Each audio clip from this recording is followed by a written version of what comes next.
tape for this, our main event of the evening. We introduce the champion, Chris, the West Side Strangler Brennan. Let's get it all! All right, guys, we're back from Bellator 282. Going to go over the predictions that I had on the fight, kind of talk about the week at Bellator, and kind of talk about all the fights and how they went. I got all of them but one. All of them but one, and we'll go over that when we get there. And I kind of thought the one that you missed was like the sure thing. You would have thought. Yeah. But that's why they do the fights. I think everyone missed that one. Yeah, I'm sure.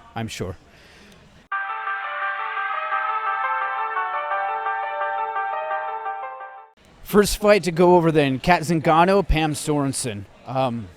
Man, it was lopsided from the beginning. Yeah, and I thought it, I picked her to win. You did. And I may have even said decision. I'm not sure how I picked her to win, but I knew that she had a wrestling background. And I know I said that she was getting older. And then we went back and looked, and Pam wasn't too far behind her. They were just a couple years difference. Yeah, and she is, what is she, 37? I think she was about ready to turn 40, so I think she's 39 right now. Kat? Yeah, okay. let me double check. And then Pam Sorensen, I think, was 37. Yeah, she turns actually July 1st, so tomorrow? I guess when this comes out, she'll already be 40. So I met her where were we? On the way to the fight? No, I met her, we were sitting doing something, but I introduced myself to her because I came up through the Gracie Academy with her husband, Mauricio Zingano. Yep. But I never met her before. And I kind of wanted to, I have a lot of pictures of me and him. And I just kind of was like, hey, and she knew who I was from him. Okay. And I just told her, I said I'd send her some pictures if she wanted. I got some cool pictures of him and whatnot. But she has improved. Like she wrestled in college. And she shot right away, got a takedown right away, put the girl on her back, put her against the fence, and was kind of beating her up the entire fight. Got takedowns at will. Yep. Didn't really get hit too much. I know after the fight, her knees were pretty so both of her knees were tore up from the canvas. Yep. But one knee was swollen and injured. I don't know what happened to that knee. Yeah, I think it was her left because her trainers were having to prop her up at the decision. Yeah, and I spoke to her wrestling coach, or her friend that's a wrestling coach. And she said that all of it happened from the mat. So really, yeah, I don't know if she hit it on the mat or whatever, and it was hard or whatever. But her knee was super swollen after the mat, and just like mat burn all over. Today they're like scabs. So I was like, wow. Now you walked in that mat, and you've been on your fair share of mats. Did that floor feel any different? So we never got in this cage. We've gotten in it probably every time leading up to this, and their canvas isn't a canvas. The UFC's is the canvas, porous, so you can pour water in and water goes through. Yeah. And that's why you see some guys spit on the mat with water, because when it gets wet, your feet stick a little bit better. Okay. Their canvas isn't like that, but it's very grippy. And so in the UFC, they paint the logos on the canvas of the sponsors. Okay. If you're on your back on that stuff, it is rough. Like where the writing is where it's the roughest. Bellator's, I don't remember being as rough as that, so I was surprised when I saw her knees like that, because Luke's been on top all the time, and he had a decision with Andrew Salas and a TKO second round with Will Smith, and I don't think he's ever had anything on his knees, so it was super weird to see how bad her knees got just from that. Wow. I heard in the scorecard afterwards, and I want to get the numbers here. Kat Zingano outlanded Pam Sorensen 184-23. 184 in 3 rounds. That in and of itself feels like a pretty high count. I mean, that's what's going to happen if one person's on top the whole time and one person's on the bottom. It's going to be lopsided strikes for one. And she was dominant. She dominated position. Pam defended fairly well off her back. She was doing stuff. It wasn't a super, super exciting fight. No. But she out-wrestled her and beat her up. Obviously, she landed, 180-something strikes. Right? Yeah. Big John, during the broadcast, was talking about how Zingano Sorensen put her in a figure 4, and just kind of kept her there. And he's like, why isn't she pushing her back? You're almost conceding right now that you are being controlled, and that's where it's going to go. What are your thoughts on that? If you're on bottom and you triangle your legs over their body, you are not doing anything. Yep. You are trying to, hopefully the ref will stand us up, you know, that type of thing. But you're trying to make it as boring as possible. You have to open your legs and start attacking. Get on your hips and start pushing back. Feet on the hips, butterfly, like something. But if you triangle your legs, you know, unless you have something locked up at that time, like AJ McKee when he did that, what he calls it, a McKeatine or something, when he did that thing to Darren Caldwell, he had a body triangle and that crank going at the same time. Oh. That was perfect. Yeah. But if you're just on your back with a body triangle, you're not trying anything. You're just trying to hopefully get a stand up. It was great to see Kat get the win. I was happy to see that. I guess she now gets to fight Cyborg. That's your win bonus. Yeah. Your win bonus is Cyborg. It does not sound like fun. Pam Sorensen obviously is going to drop. She was cut up pretty good. I wanted to talk about the illegal knee. There was an illegal knee. I don't know that there was much. I don't know if you caught it. It was during the first round. It was, again, I've seen. So we were in the back at that point, but there's a TV back there. Okay. And with no sound. Okay. So we were trying to figure out, because we weren't watching, okay, but we saw something happen, looked over, and we were watching a bit of an argument go on, and they restarted, but they took a point from her, right? They did. And she still won the fight. Yep, that's right. So and she almost, it was really they close. Took a point from her. I remember her doing it now. There was an illegal knee, and then in the third round, I mean, it was this close to getting another one. I think that the hand had literally, like, hand up, bang. I mean, it was just like super, super close to getting another illegal knee.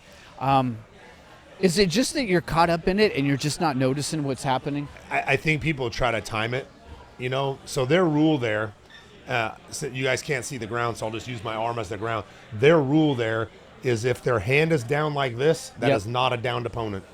They don't let you play the game. Your hand has to be flat on the ground or flat on a fist. Okay. But if you're on your fingers and you're like that, you can knee in the head. They said, I wouldn't risk timing that, but that is the rule. If they're pointing on their fingers, you can knee them in the head. Got it. If their hand is flat or they're on the, because they're trying to discourage people from doing it. Yeah. And in my opinion, it should be both hands. Both hands should be down. That way, you're literally trying to be on the ground and not trying to get up and play the game. Hands down, can't touch, you know, whatever. But I mean, we know my opinion. My opinion is you should be able to throw knees to the head. Regardless. But if you're going to do the rule, right. Is what, okay. Right. I've seen fighters like you've seen John Jones come out where he's got that weird spider thing and he's got one hand on the ground. Vitor Belfort about kicked his head into the crowd when he did that, but he got up right in time.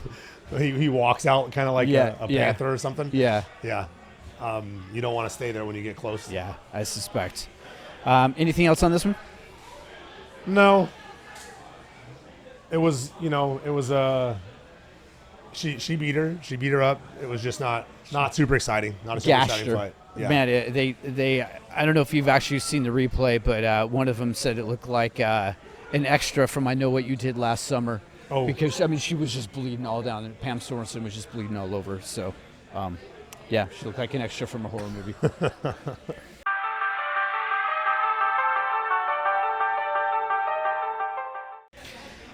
Brent Primus and Alexander Shibley. Great, exciting fight, man. I'm pretty sure I talked about Brent's size before. He's giant. He's the guy when me and Luke started talking about doing 155. Yes. I sent Lucas pictures of him. I That's was like, right. Are you sure? This is what 155 looks like. Same height. Yeah. So giant. Yeah. The night before the cut day, Brent comes in our locker room. It's the first time I saw him all week. He comes in our locker room, and we shared, the red corner locker room, blue corner. He was in the red corner. He walks in. I was looking at him, I was like, dang, he's big. And I said, hey, what do you weigh right now? 170. And I was like, I'm trying to 55. I was like, okay. He had a ways to go. He then trained, did a hard session, and lost 5 pounds. And then the cut was the next day. And I was just like, what's the plan? Oh, I'm sorry, not 170. It was 175. He was 20 pounds over. 20 pounds. And he trained and lost 5 pounds, and he had 15 to go. Okay. And I was like, what's the plan? He goes, I'm going to wake up and have breakfast. And then I was like, you have breakfast on cut day? and he wakes up and has breakfast. And then, he said what he ended up doing was he took a bath, a long, super, super hot bath, and lost, I want to say he said 6 or 7 pounds. In a bath? And then did it again later that afternoon. That's all he did, and he was done. And I was like, what? How does that work? I mean, you sweat for sure. You can Epsom salt bath. You can use that green rubbing alcohol, the green alcohol. Okay. Will draw the moisture out. Water out of you. But he said he didn't put anything in the water. He said he just was in a hot bath. I was like, all right. And I don't think he was bullshitting because he didn't have any reason to. I was just like, huh. I was like, what'd you have in the water? He goes, nothing. Just the hot water. He goes, it was really hot. I was like, clearly. Holy crap. So I made weight. That is insane. When I watched him make weight, him and Lucas were sitting by each other because they were we were right after him. Yep. And Lucas said he was sitting in the back like this and could barely hold his head up. He said he looked terrible. But then he came back the next night, giant again, so big. Shoulders and arms are just so big. And at 5'10", he's Luke's height. That's only 10 pounds. Yeah. I was like, he said he walks around 195 to 200. And he's cutting down 50 pounds, almost 45 pounds. Wow, that's insane. Fight was good fight. First round was back and forth. Shabley caught him in the second round, dropped him, and then jumped on top of him. Yeah, that was considered a knockout, I believe. I think it was considered a knockout. You're right. Yeah, he got. I don't know that the punches afterwards mattered. The one that knocked him out was the hard shot. I was watching from the back, and the red corner that wasn't doing well. Yeah. And people they get in their head like everyone's lost so far in our corner, or I don't think everyone had, but a good amount had, and watching him get knocked out was right before us. We were just walking out when that happened. I was like, that sucks, but I did pick Shabley to win that fight. Yeah. And he looked good. Man, his record is good, right? 23-3. Yeah, like that's a savage record. And what was Primus 11-2? Yeah, it was so now he's 11-3 in so Shabley went into this 22-3. Shabley went into this 22-3. Yeah. Like I said, it's hard to bet against those guys. Anybody from over there is going to be a hard fight. Yeah. Where's he from? It just says Russia. Yeah, I don't Russia. know where, but it just says Russia. I'm not sure where either because he was the only one not in our corner. All the other ones were in our corner, so I didn't get to see who he was with. But regardless, he's a really good fighter, tough guy. 23-3. You would think has he fought? Do you know if he's fought for any belts yet? I mean, with that kind of record, I'm sure he fought belts elsewhere. Okay, but I don't know. I don't think he's been in Bellator that long. Gotcha. Okay.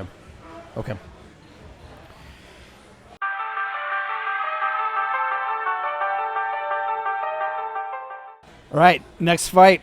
This was the highlight of the night for me for sure. My house went crazy, and it was awesome. We were out in the backyard. We were doing stuff. I'd watched a couple fights. We left, came back in, and my son's like, Luke's about ready to fight. So we walked in, and I walked downstairs, and my wife's like, already? Again? I'm like, yeah. It was quick. So all week long, everything was smooth. I mean, everything was just, the weight cut was good. The training sessions were good. Everything was just flowed really well all week long. I sent you a picture. Johnny and Lucas were on the treadmill together side by side. Yeah. Luke on the left, Johnny on the right. The next night, Luke went down to do cardio. I came down. Johnny was on the right. Luke was on the left, or swapped. They were on the treadmill again, next to each other again. And just kind of nodded and whatever. And he was nice. They kind of made a comment about the temperature of the gym and whatnot. And then the weigh-in came, and he was like super intense. He was hand up, cutting the throat, And I don't know if he was nervous and was just kind of trying to fire himself up or trying to sell it a little more. Because then, again, fight night, he was cool. after the fight, we saw him walking around Mohegan, super cool. You know, we'll get to that. In the fight took place, man. We got to warm up. Luke was ready to go, and when he got in the cage, I looked across, man. I get feelings. Okay. Ever since they were wrestling, and I could say, this is not the guy that's going to beat you. I can tell this is going to be a hard one. Okay. Or this guy's not going to beat you. Okay. And I got that feeling. I looked across the cage, and I was just like, I saw his waist. Yeah. And I said, once Lucas gets his hands around his waist, it's a wrap. No. Can you put your finger on what it is that leads you to that? Is it their mannerisms? Is it their build? Are you sizing them up? Can you put a finger on it? No, I don't know what it is. It's just a feeling because there's been short, buff guys, tall, skinny guys. Yeah. You know, there's been all sorts of different guys that he's fought or that they've wrestled against, you know, or competed in jiu-jitsu against. And I get like a instant calm feeling. We're like, oh, we're good. We're good. We're good. And I got that, you know, right before, while I'm standing there holding the banner. Yeah. And they're introducing Luke, and he's pacing back and forth. And I got that feeling. I said, hey, this ain't the guy. You know, I said, have fun. I said, I love you. And we climbed down and went to it. So the next time Luke is in the ring and you get that, you got to do something to the camera so that everybody on the podcast is like, oh, Chris knows we got this one in the bag. You know, you either got to be like, you know, or just, you know, be like, yeah, we got this. So I told him every other fight, I was like, go out, play a little bit on the feet, you know, throw a kick, throw some punches a little bit, and then clinches. In the back, after the weigh-ins and how aggressive he was, in the back, I was like, hey, he may come out real aggressive, you know, and if you go to touch gloves, he may be the guy that doesn't, you know, and throws. Yeah. I said, so be smart. You know, there's no need in this fight. I just got a weird feeling. I said, there's no need to stand there and throw with him. I know your striking's getting really good. I know you want to see it. You know, Josh Thompson, I'll get into that in a little bit as well. Okay. But they want to see him, you know, some of the people want to see him strike, but he's been hit 4 times in 7 fights in Bellator. 4 punches. Because he got 2. Technically, I mean, he got 2, sort of but from the clinch. If you want to count it, if you want to say 6 and 7 punches, 6 and 7 fights. Yeah. But he's not even been hit clean. Yeah. And everyone's like, well, you know, what if? Bro, he gets hit clean in training.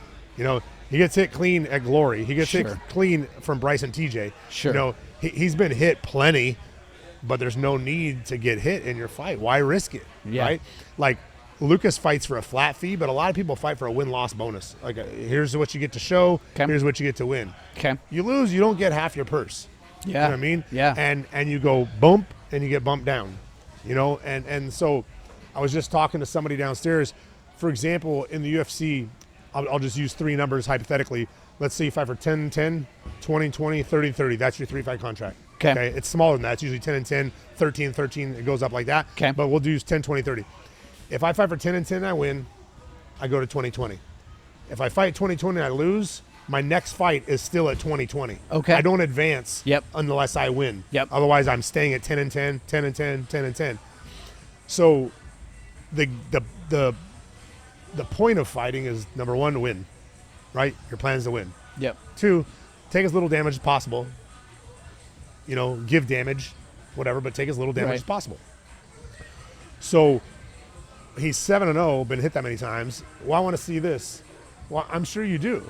I'm sure people would like to see people shoot on Damian Maia and Jacare as well, but they don't because their jiu-jitsu is ridiculous, right? So the fact that I've discussed this before, we have this much distance between us in a fight. If I can close this distance, now the fight's mine. If I stay out here, it's 50-50. Yep. You might even be a better striker than me, but I hit harder. I can still knock you out. Sure. Like, I'm convinced, we'll get to it, but I'm convinced Mousasi's a better striker than Johnny Eblin. Johnny Eblin landed all the hard punches. Yeah. You know?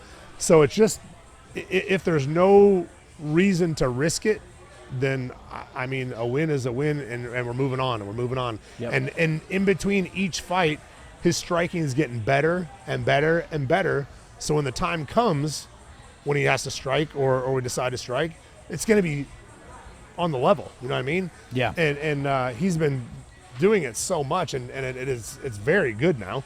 But I just, there's no point. If the guy throws a left hook and misses, Luke chops his calf one kick, and his coach says, and I'm watching him, hey, he's loading up the right hand. And his coach says, throw the right. And he started to sit on his back foot, rah, and Luke just single leg up to a body lock. Dude, we drilled at Glory. We drilled it here. We drilled it everywhere. Single leg up to a body lock against the fence, home dump. He did the exact same scenario that we drilled over and over and over again. So Johnny Soto, he was ready. He as short as that fight was, he did everything right. He got taken down, used an underhook, swept to come up on top. Luke obviously wasn't going to get swept, so he comes back to the feet on a front headlock. Knees him a couple times. Yep. I said his head's coming out, and right as his head starts to come out, Luke level changes right to a shot. Mm-hmm. From the shot, he inside trips, takes him down again. 2 takedowns in 90 seconds. He starts to pass the guard, and Johnny starts to turn away. Luke ducks his head in to a body lock that we play with all the time, and as he goes to whizzer, shucks him by, and now he's behind him. Once he's behind him, I was like, You've talked about this before. There are points in there are moments in fights where you see where it's going, and you kind of just kind of sit back, and you're like, okay. So this is the first time I've done that twice. This is the first time in how many fights does he have? 7. 10 10. counting his amateur fights. So he's got 10 fights, 10-0. This is the first guy that's gotten back to his feet one time from a takedown. So I was like, all right, and I sat back, and then all of a sudden they went back to the feet, and I was sitting back up again. I was like, and then he got it again. I was like, all right. All right. And then once he got behind him, I was like, he's not. But he got behind him. He stood up, tripoded, was shaking Luke off. He almost ended up with Luke on bottom. Yeah. And I was like, don't lose that. I said, catch the wrist. And he caught the wrist, worked his way back up, body triangle, and Lucas went for a Suloff stretch, which is something that it's from that tripod position when the guy's standing with his head down. Luke was punching underneath and then went to grab his leg, and the guy sat down on his leg, defended it. And I was like, okay, he's prepared. And it was cool to see, but then again, at 3.5 minutes, I think 344, he finishes the choke, in the first round, neck crank slash choke. That was a combo. That looked ugly, man. Painful. It was like an exorcist. But I was just like, it's over, and I know each guy gets tougher and tougher. And like I said, this guy beat Weber Alameda, who was 5-0 in Bellator. He lost a split decision to Aldi Benjelani, who I thought he won that fight. Yep. He's a very good fighter. To be honest, I'd like to see him fight Ben Lugo, the last guy we fought. Those two together would be a good fight. But anyway, this poor guy, Bellator posts the fight, and the comment section, everyone's talking trash on him and bad-mouthing him. So I actually chimed in and stood up for him and was like, hey, you would literally crap your pants when you got to the cage door if this was you. You know what I mean? Right. This guy's beaten 8 guys. Yeah. He was 4-0 as an amateur, 4-2 as a pro. He's beaten 8 guys, lost to 2, now 3. Yep. All good guys. Yep. I was like, so just because Luke makes someone look bad, or makes it look easy, doesn't mean the guy's not good. Same goes with Ben Lugo. Ben Lugo and Natan Levy had an amazing fight. Natan's in the UFC now, winning. And he's just got a style and a fight IQ that's brighter than most, and I said in my post after the fight, if you think back, what was dominant in UFC 1 and dominant in UFC 2 and UFC 4 and whatnot? Jiu-jitsu, right? That's how Hoist was running through guys. Yes. Okay, so you take jiu-jitsu and you add wrestling to that, okay? And what happened was MMA has become a style, right? Everyone fights the exact same. Besides a couple strikes different here and there, the game plan is the same. Strike. If you get a takedown, get back to your feet quick if you get taken down. Otherwise, get a takedown, to win the round. Get a takedown to win the round. Not to sub them, not to, and that's how everyone fights. So if you combo the two most dominant things in the sport together, like I said a second ago, if you want to touch me, Yep. you got to get close enough to touch me, which means I can touch you. Yep. And now I can grab you. Yep. So if you have someone like Luke with a very bright, high fight IQ that can time the distance very well, and he like plays with that a lot, you know, he was able to get a single without getting touched. You know, body lock gets in without getting touched. Yep. And he'll get to guys where it's going to be harder and where he's going to set it up a little more with strikes. But this guy's like, hey, right before we walked out, I was like, don't play. Don't even play on the feet. Kick him, you know, distance kick. We talked about something that he's done a lot in most of his fights. I said, don't start with that just in case they've paid attention to what you normally do. Right. And he changed it up and just made it simple. And again, once he got to the ground, it was a wrap. 7-0 now. Right afterwards, I think it was Big John that was saying you can't ignore this kid anymore. Yeah. And by the way, I don't know if you've watched it. Big John was extremely complimentary at the very beginning of the fight. I think he called him a magician. That was Moro Ronaldo. Was it? Yeah, Moro's the guy who commentated my first Pride fight. Yeah. Was his first MMA fight. The jiu-jitsu magician, I think is he what. called Yeah, it. He said this guy's the jiu-jitsu magician. yes. And then John went on to talk about Luke and me and whatever, and super complimentary of Super Luke's. complimentary. You know, they like him a lot. Bellator likes him a lot. He's a good kid. He's easy to deal with. I'm easy to deal with. I probably message them a little too often because you know how it I works. got home and I was like, hey, what's going on in November? You know, I'm looking for fight 2 or the next fight. So, but I just, you know, we want to stay busy and just kind of continue to grow with them and move along. You know, I just want to keep progressing, and keep getting a tougher guy until, you know, the goal is to get through this contract. There's 4 fights left on this contract, and then the plan is to start cracking the top 10 guys. You know, at that point, start getting more contracted guys, more, you know, and start working our way through that. And kind of like AJ McKee, by the time our 3rd contract is up, it should be somewhere around the belt. You know, if everything goes well, by the time the 3rd contract's ending, that should be somewhere in the top couple guys in the division. He fought deep in this prelim card. He was only 1 fight away from the prelim main event. So the prelim, what happened was it's a little confusing. It was flattering and at the same time. Okay. Brent Primus was the prelim main event. Lucas on, I don't know if it was fight day or the day before. Oh, it was the day before because I was sitting on the treadmill and Jane texted me and said, where are you at? And I said, in the gym, and she was right outside the door. So she comes in and sits down. She goes, so you guys are the swing bout. So what that means was if 3 fights go the distance, we're going to be pushed till after the main card. So we wouldn't have fought till 11:15 at night. And that his first 2 Bellators were that. But then he's won 4 more since then. So I'm thinking we got to be done with that by now. Right. And she comes in and says, you and Dan Morit are the swing bouts. So if 3 fights go the distance, you won't get on. Well, 3 fights had gone the distance, but there was also a couple of first round smokers. Yep. You know? Yep. And I was looking at the clock and I said, hey, we're going to get on. And we're at fight 6. Okay. And we were 9. Yep. And I said, 6 is going, 7's standing there ready to walk out. There's Primus. We got an hour and a half left before 8:30. Yeah. You know, they're gonna get us on. Yeah. You know, and so we got up and started warming up, and so it ended up making us the co-main to the undercard, but we also could have been after the main card. So Gotcha. it's cool. Puts us in a great position where the bigger crowd is in the stands. Yeah, sure. For sure. But at the same time, and it can be used for us in a positive way from Bellator as well. Like if he's right after the main event, the crowd's there. You know, they know there's more fights. Everyone's going to get to see Luke. Do they stick around for those after the big main card? Do people stick around? As long as they say that we have 2 more fights, you know, yes. Because everyone wants to see the fights, you know, period. And so it was. We were super glad that we got on. Okay. Not only did we get on, Dan Morit got on as well. Yep. So no one had to fight afterwards. So that was really cool. We were stoked about that.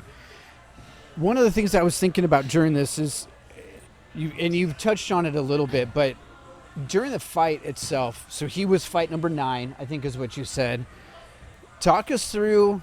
Most people on the other side of the camera, and for me for sure, I've never been on that side of it where you're waiting, and like, what is it like for fighters if you're the 9th fight and the first fight is going on? What are you guys doing? What does that look like? So Bellator does something, and I'm not sure if the UFC might do it now or not, but Bellator does something that most promotions don't. And so since we're fight 9, our check time, our come downstairs at the hotel time was 6:15. Okay. So by the time we got to the arena, 3 fights had already happened. Oh, wow. Okay. So we didn't have to get there at 4 o'clock and sit until 8 o'clock. We got to get there at 6:15. We got there at 6:30, and they'd already had 3 fights gone on. And I asked, and all 3 of them had finished, and then they had a couple decisions and whatnot. But so we didn't have to wait quite as long. His last 2 kind of got in a hurry. Okay. It kind of happened real fast. Yeah. And I think he got 1 warm up in. Usually do like 1 an hour before, and then another one like 15 minutes before. But we got 1 warm up in, and he was good. Asked me, "Want to go again?" He said, "I'm good." And it was cool because we didn't have to sit around. We didn't have to lay down, and a lot of times he'll take a nap, and then have to get up and warm up again. And who can fall asleep on fight night? I was just thinking, I'm like, how do you sit there? You know that you're about to step into cage and you're gonna take a nap beforehand. Yeah. I was glad it got going. I know that not enough people gave this guy credit. I did. I wanted to be ready. I wanted to be sharp. That's why in the middle of his camp, he was just running through everybody here. There was not, he wasn't getting pushed. Yeah. He was training hard, but he wasn't getting pushed. And I had like a panic attack. I'm like, hey, we need to get out of here. We need to get out of here right now. And on 1 week's notice, we packed our bags and went to Glory and trained for a week with James Krause. And it was awesome. And we kind of talked about it. There was, 10 a.m. every day, 50 guys on the mat. Yes. 20 of them in the UFC. Yep. It was just a savage room, but it was exactly what he needed. He needed to get pushed. He got pushed. He did really well, with great guys, but he needed it. He needed to not win every second of every round, and it was it was great. We're going back for the next camp. Probably half the camp, probably a good 6 weeks of the camp, and but I don't even know what got me started on that. I asked you about kind of sitting around what you do beforehand. I don't know. Oh, but I just knew the guy was tough. I took him seriously from the beginning. And also because when I was talking, when we were kind of getting the fight locked in, they said, hold on, let me ask him. And in a minute and a half, they came back and said, they're in. And I was like, okay. He took that fast without thinking about it. So either he'll fight anybody, or he's watched Luke fight before and thinks he could beat him. Yeah. So he just said yes right away. So I was like, okay, he's ready to go, and we need to be ready. And I didn't want to be unprepared or taking someone lightly, you know. So we went, and moving forward, we'll most likely do that until I have another fight team tryout or something, and end up with a lot more fighters in here. You talked about how the 2 fighters, Luke and Johnny, were like on a treadmill next to each other, and you did send me that picture. Did that mess with him? Did it mess with you? Like, is that normal? I mean, not trying to think of the other. So not normal for us, because every time we've fought for them, we've had separate everything. At Mohegan Sun, we were in the COVID bubble for his 3 fights before this one. Yep. So on one whole side, we had treadmill, bike, and a couple treadmills, bikes, whatever. On their side, they had the same thing. Then everyone had their own locker rooms with their own mats, personal mats. Here was the red corner, and this other room at the hotel was the blue corner, and in the middle was the bike, the treadmill, the weights, that room. It was a shared cardio room. It was the regular gym at a hotel. Got it. It just had a sign on the door that said it's closed to the public. It's only open for us. But us meant red and blue. So yeah, we were in there with him twice, having 2 different times, and I was like, well, it is what it is. He was cool. We expected after watching his last weigh-in, he was kind of like he was in ours, but a little worse, a little more aggressive. Okay. And so we were prepared for him to be that way. And Luke is Luke. He was like trying not to smirk while he was standing there when he was getting that way, because he's just a funny kid, what right, I mean? Right. And didn't take it serious, because like I always say, hey, guess what? Tomorrow night we got to fight. No matter how you act right now, you still got to fight me. Yeah, you still got to fight me. So. Yeah. I noticed in Bellator, all of the fighters' gloves are exactly the same. They're blue gloves and red gloves, but they're exactly the same. Does Bellator issue those gloves to the fighters? Yeah, on fight night. They don't give them to us. They give them to us when we show up to the arena and get inside our locker room. Then they bring us the bucket, the ice bag, and the gloves. Okay. And there's red gloves or red corner, blue gloves or blue corner. If you notice this week, there was guys fighting in the white gloves. I did notice the white gloves are sick. Lucas got a pair. But the white gloves, they're running in the tournaments. All the $1 million Grand Prix, okay. The fighters are wearing white gloves.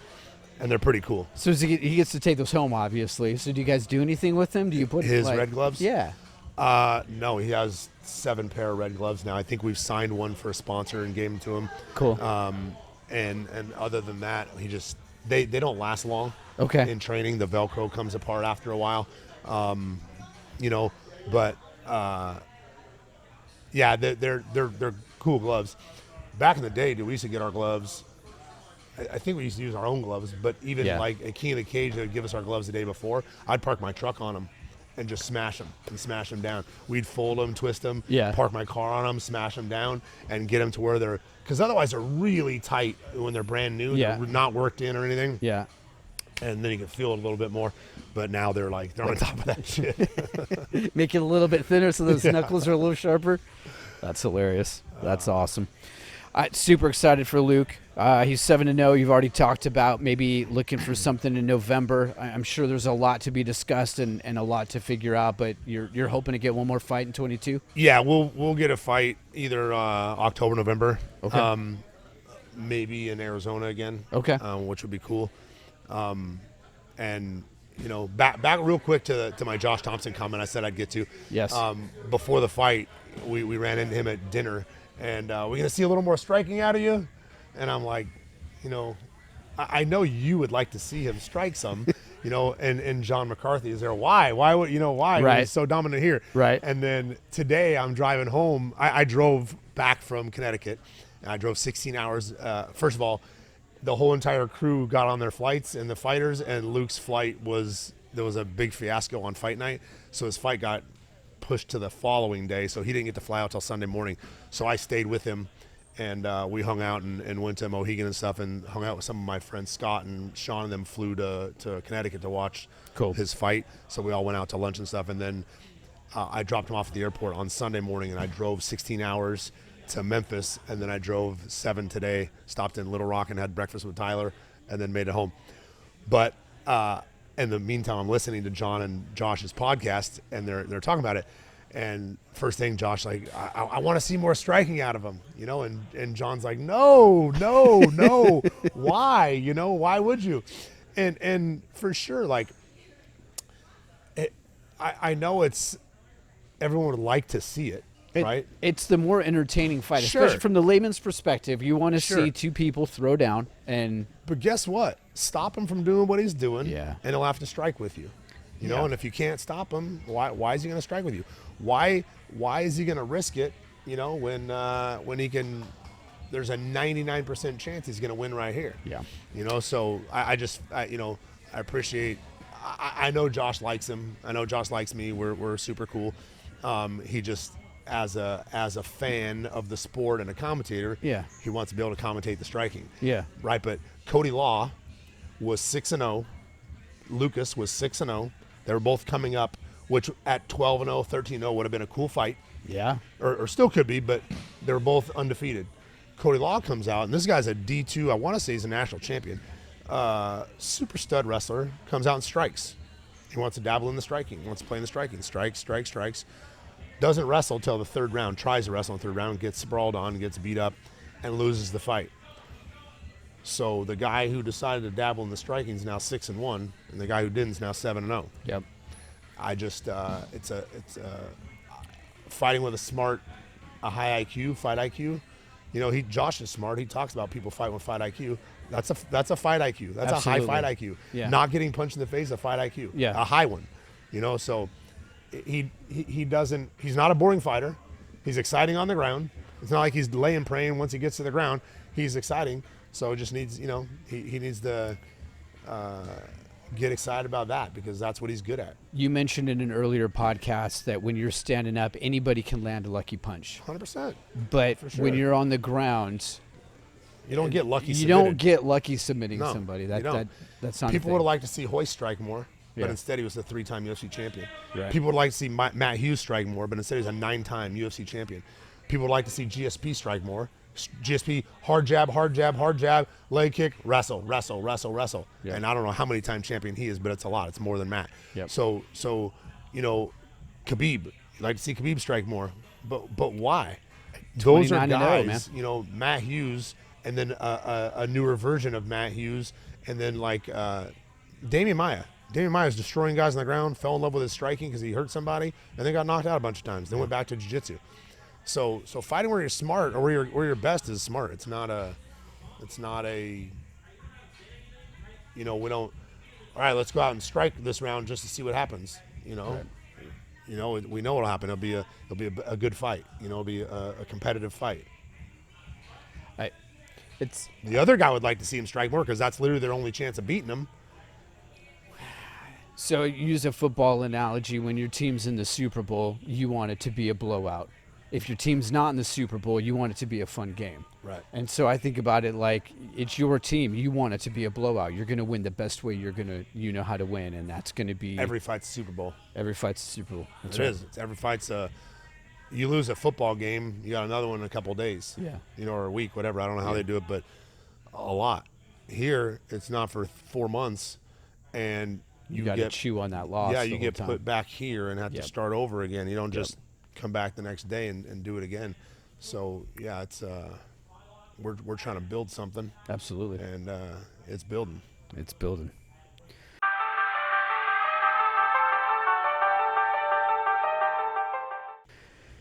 Move to the main card. Were there other fights on the card?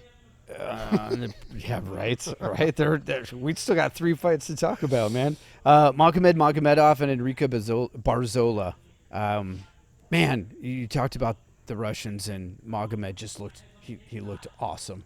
It was a I competitive thought fight. Barzola looked awesome too. He's tough, man. Yeah, that he guy's gonna be is. tough He- for anybody. He seems like he. I didn't know who he was, like I said, until he fought Darren Caldwell, and then Yeah. he beat him. And then I forget, who did he fight right before this? Let me look and see. It was somebody. He beat, Nikita. Yeah. We just He talked about won a that. decision over Nikita, and yeah, he's good, man. And He's that fight. tough. So we're in the red corner where the majority of the Russians were, and Magomed was warming up with Timur something, someone else that's in the UFC. And these guys every day fought. They fought in the back. Yeah. He ate a shin kick with a shin pad on to the face, and I was like, and then he was fine. I was like, whoa. But Lucas kept looking back at him like, what are they doing? Like, the dude fights tomorrow. Yeah. And then in the warm room, he fights tonight. What are they doing? But they're nasty, man, and they train that way. They warm up that way. They drill that way. And Zabit was there also cornering. Yeah. Yeah, he's a really cool guy. Before the fight, he looks at me and he says, Coach. And I go, yeah. He goes, man, you're a fighter? You look like your son. And I was like, it is my son. Really? I was like, yeah. He goes, So then he starts talking to the other guys, saying that he he is my son. I was like, yeah, man, I'm not just coaching him. Like, he's my kid. He's my kid. And he's like, oh, that makes sense. And I was like, yeah. They were all so cool, man. Nikita, Luke was on a treadmill when he was drilling with Tokov. And he comes up to me and he goes, my friends in Russia. And he points to Lucas. He goes, respect. And I was like, right on. That's so awesome. And I was like, really? And I was like, I told Luke, and we're like, hopefully they don't just respect you. Hopefully they're scared of you and they just don't ever want to fight you. Right. Exactly. Man, that's Barzilla. Stop talking about the Russians being so tough, because at some point we're gonna have to fight one and be like, okay, this one's not as tough as the ones I keep talking about. This one's not. Yeah. It went into round 4. I feel like it was pretty evenly matched all the way through. God, there it was. a lot of strikes. Back and forth. I remember a lot of wrestling, a lot of position changes. They both took each other down a lot. Great striking too. I mean, it was an entertaining fight, and I remember going into round 4, because I started thinking about this. I'm like, how would I score this? And I was like, I don't know how I would score this at all. And then round 4, man, it was a $127 into round 4. The guillotine that he got on him. So go back a couple rounds. Okay. He grabbed that exact same guillotine and jumped guard. Yep. And his head popped out and he was on bottom. Yep. So as he's jumping for the guillotine, me and Luke are like, no. And he jumps, and all of a sudden Barzola rolls. If you roll over with a guillotine on, it's tight. Like he's panicking, trying to get out. Yeah. You don't just give up position unless it's tight. Yeah. And he rolled over and he came up on top and he's squeezing. I was like, and he tapped. I was like, oh my God. It's like, you got it. And it's such a bummer for the guys in the tournament, because it's one loss. Yeah, it's one and done. $1 million isn't a chance anymore. That's right. It's like, I look at guys that are phenomenal in wrestling in college that people talk about are going to, they may be a 4-time champion. They may go undefeated.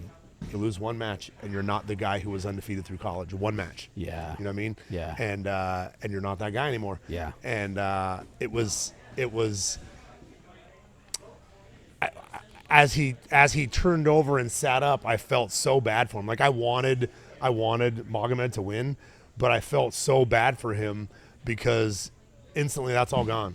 You're back to your regular pay. You're not shooting for that $1 million anymore. Yep. You're starting over again from scratch, and it's just it is the most brutal sport of any other sport for multiple reasons, not just the fighting aspect of it, but the combat athletes deal with so much, like the stress leading up to it. Yeah. You're in a cage to fight a guy. You know what I mean? And it's not just this is a guy who's trained and who understands how to fight, and he's been waiting 12 weeks to get in the cage to attack you. Right. Yeah, like these guys train on their own to be killers, then they get an opponent, and now they're putting all that together for a game plan with coaches to game plan to fight you. Yeah. So everything you do, they've been watching film on how to stop it. So the fact that Lucas sleeps the night before his fights and he gets green nights on his whoop, it's amazing. I was like, bro, like, how you do that? Because it's just a stressful, emotional, painful. The whole camp's painful, physically painful. Yeah, sure. You know what I mean? And you literally, every time he walks in the cage and I'm standing there with the banner, I'm just mind blown that he gets in the cage and does that in front of this crowd and fights. He's about to fight a guy, and he fights him. He just wasn't a fighter, growing up. So to see that happen, man, the that's why it irritates me, the people that talk trash on the internet. You're not getting in that cage. Hell no. Not a chance. Yeah. So people, I just wish they'd respect the fighters a lot more, even the guy on the losing end. Yeah. Even if fighting in a big organization. I think about the Ben Askren and Gamebred Masvidal. Yeah. 5-second knockout, right? Yeah. And people just talk trash about Ben Askren, and he'll never live that down. 22 or something and 0 before that. And he got in the cage against Jorge Masvidal. Yeah. There are so many people that are looking at that. They'll be like, nope, close that door. I'll stay on this side. 100%. So Magomedov moves along. He's 19-2 now. Barzola goes to 18-6. I don't believe Magomedov's opponent has been decided yet. I think there's one more They're waiting. They were there. Patchy Mix. Oh, that's right. That's right. It's Patchy Mix. And then the other two that we'll talk about in a little bit. So that's Patchy was there. Super cool guy. He actually complimented Luke as he was walking by. Right told on. him his jiu-jitsu is sick or something like that. Then he comes over later and asks for a picture with him. Really? So they took a picture Wait. together and he posted Patchy it. Mix asked for a picture with Yes. Luke. And then posted it and says something about the submission. I forget what he called him, but super cool. He posted the picture and That's and then amazing. Luke posted it. But yeah, he was super cool. He's huge. He was standing next to Lucas, and he made Lucas look little. He's a 35er. Jeez. And looked taller and good size. So that's who he's fighting. Patchy Mix and Magomed are fighting next. We'll talk about the next fight in a little bit, but now we're down to the final four. Yep. And boy, you look at these fighters, and they're awesome. It's gonna be exciting. It's gonna be real exciting. Good.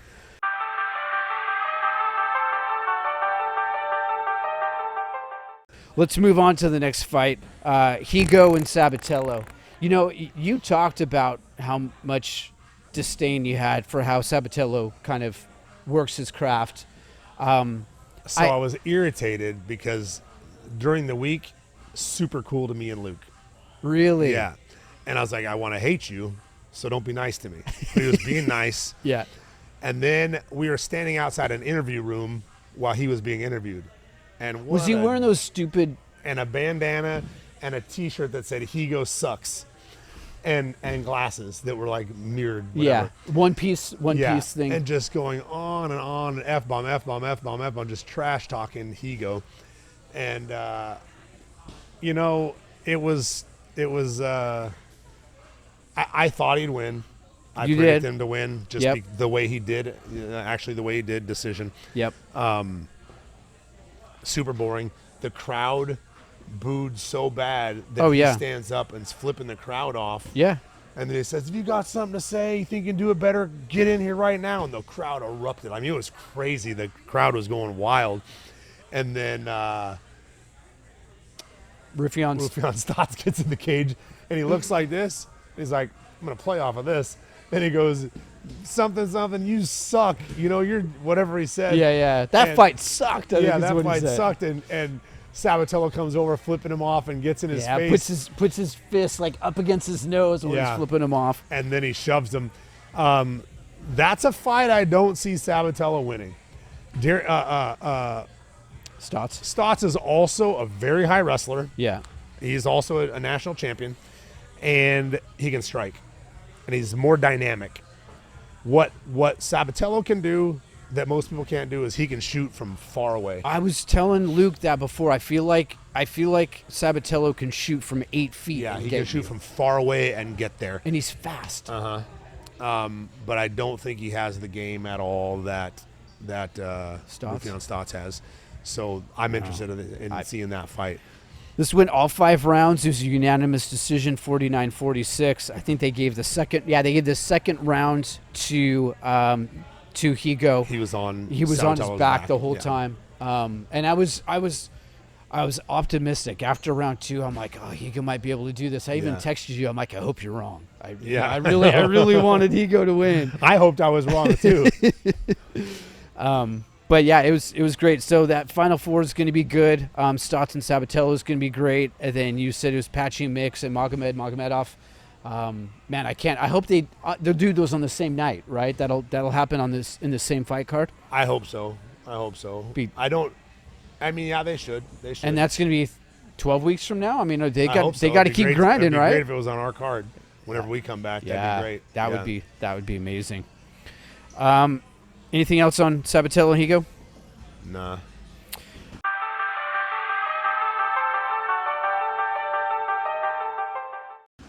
That brings us to the final fight of the night, and I know this is the one that you were most bummed about, and that's Johnny Eblin and Gegard Mousasi. I was really excited to watch this fight. It was a great, again, not having a lot in there. It was an interesting fight, and round 1, I was like, I think Johnny won round 1, and then round 2, I was like, I think he won round 2. I said that too. And then round 3, I'm like, I think he got, and it just kept going. And one of them, he straight up knocked Mousasi out. First round. Fell on his head. Yes. And then as he jumped on him, he came up wrestling. Yep. And took him down and then bounced back up. But he was out for a second. Like, he face planted. It looked like a clean shot, and it was hard, but he didn't get him with his fist. It came over, and it was almost a forearm shot that connected. It wasn't fist. Show replay? Yeah, but it was a clean shot. Yeah, and I was like, oh, it's not going to be good moving forward from here. I said, but he's been in wars with Dan Henderson, with other guys. Yeah, it's Mousasi. He's a guy. He'll be all right. Eblen was the guy who hit harder. Okay. Mousasi was landing some good stuff, but Eblen had more power in all the stuff he was throwing. I underestimated him. I did say leading up to it that people told me that he wasn't, when I thought he was the same as Austin Vanderford, they said he's not. He's better. Yeah. And he was. Very much so. Yeah, I thought he wrestled when he needed to wrestle, and he was good at it. He used it well. I feel like he took down Mousasi every round. Oh yeah. If he didn't, it was close. But I feel like he every round he got a takedown. Yeah, I mean, he just was securing rounds by doing that. He suplexed him at the end. I think there was 15 seconds left, and he suplexed him just to do it. Like, I still have energy. Boom, and launch him at the end of 25 minutes. So props to him for winning that fight. I don't know what's next for Mousasi now as the champ. I don't know that. You got to think that there's going to be. I wouldn't think it would take him much to get back, just based off of who he is. I don't know what he wants. That was going to be win 50 for him. Yeah. He's got 49. It's 49, 8-2. So that my math says that's 59 fights. Yeah. I could see him getting one more, trying to get that 50th. But I saw an interview with him, and he's like, yeah, 50 is great, but then I'm going to go for 51, and Right. I also heard, I was watching some highlights just before this, and I also heard that Mousasi cut 24 pounds 24 hours before the fight. The day before the fight, or the day weigh-ins, the day before weigh-ins, Mousasi had to cut 24 pounds. I wonder why. Which so heavy? That sounds like what Brent Primus did. And my first thought is, can you do that? I mean, you can, but you feel it. And Luke mentioned when Mousasi walked out, he's like, he didn't look good. He didn't. I didn't think he looked good either. He always looks super chill. Yeah. Messy hair. Looks like he just woke up. Yeah. But he didn't look good walking out to the fight. I don't know. He I don't want to say anything like that because I don't want to take anything away from Eblen. Sure. He had a good fight. Yeah. He beat a legend. He earned that fight. I think he did absolutely. fantastic. He fought smart. He game planned well. Or Mike Brown, whoever was in his corner. ATT, man. Well. Yeah. And there's something to be said for game planning, not just going out and fighting. If you've got something on your opponent, you've seen the way they fight, and you can game plan. It was cool to see. I mean, Poirier was in his corner for that fight. Like, it's cool to see ATT same guys show up. that were there. Remember my picture last time with Dustin Poirier? Yes. Thiago Alves and Matt Brown. Mike Brown. Same three in the corner again, and they were in Sabah Hamasi's corner, in Phoenix, and they were in his corner again this time, and he got a brutal knockout this time. He's the one that got in the shoving match at the weigh-ins. And then, did you see the official? Yeah, I didn't. Oh, yeah, they got into it at the weigh-ins, and it went behind the curtain, and Lucas said it continued back there. And I was like, oh, crap. and Hamasi knocked him out bad. It was an awesome night, man. What's next? I think there's the UFC coming up this weekend. Okay. We'll get on it at the end of the week. Okay. And other than that, that's it for now. Okay. Awesome. Thank you guys. Hopefully you enjoyed the predictions. I was right on all of them but one. Not bad. Not bad at all. It is all over, just like that.